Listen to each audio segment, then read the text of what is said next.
a Wyoming woman remains hospitalized, while an Ohio man has been discharged after both contracted H5N1 avian influenza. The U.S. Centers for Disease Control and Prevention, CDC, announced in its routine Friday flu update. This marks the first human H5N1 cases reported in both states. The Wyoming patient, an older woman from Platte County, is receiving treatment in an out-of-state facility.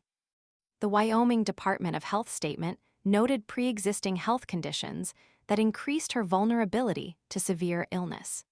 The specifics of her respiratory and non-respiratory symptoms remain undisclosed, mirroring the limited information provided regarding the Ohio patient's symptoms.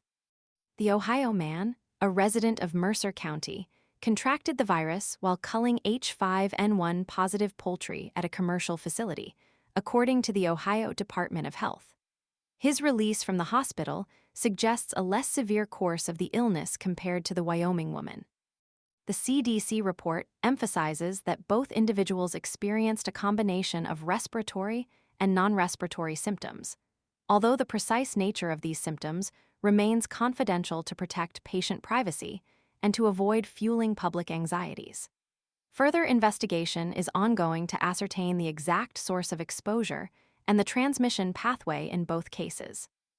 These recent cases follow other notable H5N1 infections in the United States. A Missouri resident, with no known exposure, was hospitalized and tested positive for the virus. Tragically, a Louisiana man died following exposure to backyard chickens and wild birds.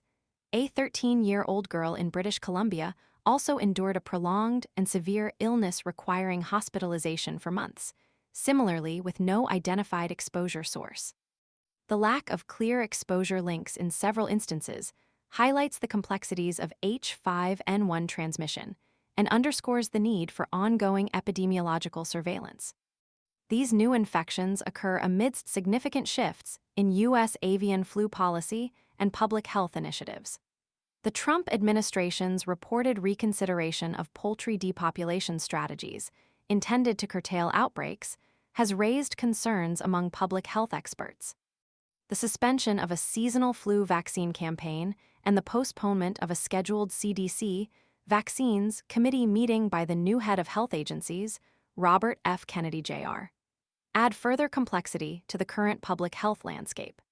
These developments highlight a changing approach to pandemic preparedness and raise questions about the effectiveness of preventative measures.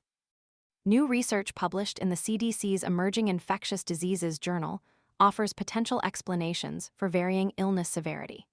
One study indicates that prior infection with H1N1 influenza might mitigate the severity of subsequent H5N1 infection in ferrets. This finding suggests that prior exposure to other influenza strains could influence the clinical outcome in humans, though further research is needed to confirm this hypothesis. The varying severity observed across these recent cases underscores the need for ongoing research to understand the factors that influence the clinical course of H5N1 infection and inform effective public health interventions. The situation calls for continuous monitoring, enhanced surveillance, and a comprehensive approach to mitigating the risk of future outbreaks. The limited information released to the public emphasizes the need for ongoing research and a cautious approach as scientists work to understand the evolving epidemiology of the H5N1 virus.